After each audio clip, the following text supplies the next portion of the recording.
दोस्तों, आमतौर पर मैं आपको नमस्कार के साथ खबर की शुरुआत करता हूं, लेकिन आज मैं पहले देश की एक बेटी से माफ़ी मांगता हूं। हमें माफ़ कर देना बिल्किस बानो। एक सभ्य समाज का वासी होने के एहसास के साथ जी रहा हूं। मैं भूपेंद्र नारायण सिंह आपके साथ जो कुछ हो रहा है उसको लेकर बेहद शर्मिंदा हूँ। बिल्किस के बलात्कारियों को सरकारी माफ़ी और उनके स्वागत में फूल माला और ढोल नगाड़े की खबर तो आप देख ही चुके होंगे। अब नई खबर यह है कि गोधरा के बीजेपी विधायक खुलकर बलात्कारियों के बचाव में उतर आए हैं। एक पत्रकार से बिल्किस बानो के मुद्दे पर बात करते हुए बीजेपी के विधायक ने कहा कि क्राइम किया या नहीं किया यह मुझे नहीं पता, जेल में उनका व्यवहार अच्छा था, उनके परिवार की एक्टिविटी बहुत अच्छी थी, वे ब्राह्मण हैं और वैसे भी ब्राह्मणों का संस्कार अच्छा होता है।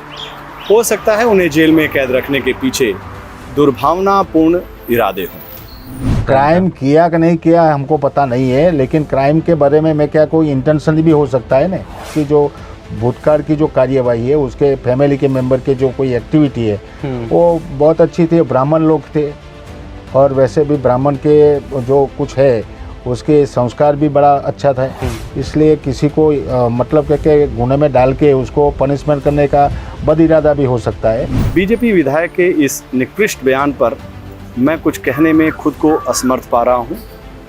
गुजरात के चुनावी मौसम में समाज और सियासत में धर्म और जाति का ये जहर क्यों फैलाया जा रहा है, इसे समझना किसी के लिए मुश्किल नहीं है। उन महाशय के लिए तो कतई नहीं जो एक तरफ बलात्कारियों को संस्कारी चोला ओढ़ाने की व्यवस्था करते हैं, दूसरी तरफ महिलाओं के मान सम्मान की बात करते हैं।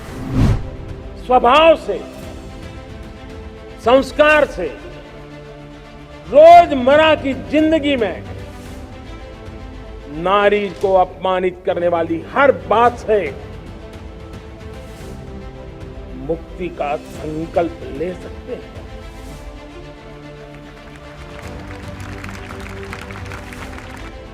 नारी का गौरव राष्ट्र के सपने पूरे करने में बहुत बड़ी पूंजी बनने वाला है। ये सामर्थ्य मैं देख रहा हूं और इसलिए मैं इस बात का आग्रही हूं। आज़ादी के अमृत महोत्सव में जिस वक्त माननीय प्रधानमंत्री श्री मोदी जी की जुबान पर मातृशक्ति के लिए अमृत छलक रहा था, उस वक्त उनकी गुजरात सरकार बलात्कारियों की रिहाई सुनिश्चित कर चुकी थी। लेकिन देखा जाए तो इसमें नई बात क्या है? मुंह में महिला सम्मान और बगल में बलात्कारी की रिवायत तो इस नई बीजेपी की पहचान बन चुकी है। राहुल गांधी कांग्रेस नेता, उन्होंने ट्वीट करके लिखा, उन्नाव भाजपा एमएलए को बचाने का काम, कठुआ बलात्कारियों के समर्थन में रैली, हाथरस बलात्कारियों के पक्ष में सरकार और गुजरात बलात्कारियों की रिहाई और सम्मान। अपराधियों का समर्थन महिलाओं के प्रति भाजपा की ओछी मानसिकता को दर्शाता है। ऐसी राजनीति पर शर्मिंदगी नहीं होती प्रधानमंत्री जी? राहुल गांधी के सवाल पर माननीय मोदी जी चुप हैं। इस सवाल पर वो भी चुप हैं कि आखिर कैसे उन 11 बलात्कारियों को गुजरात सरकार ने माफ़ी दे दी जिन्होंने एक गर्भवती महिला के साथ बलात्कार किया था, उनकी 3 साल की मासूम बच्ची को मौत की नींद सुला दिए थे। अदालत ने समाज और इंसानियत के उन गुनाहगारों के लिए उम्र कैद की सज़ा सुनाई थी, लेकिन भारतीय जनता पार्टी की सरकार की मेहरबानी की वजह से वो अब आज़ाद है।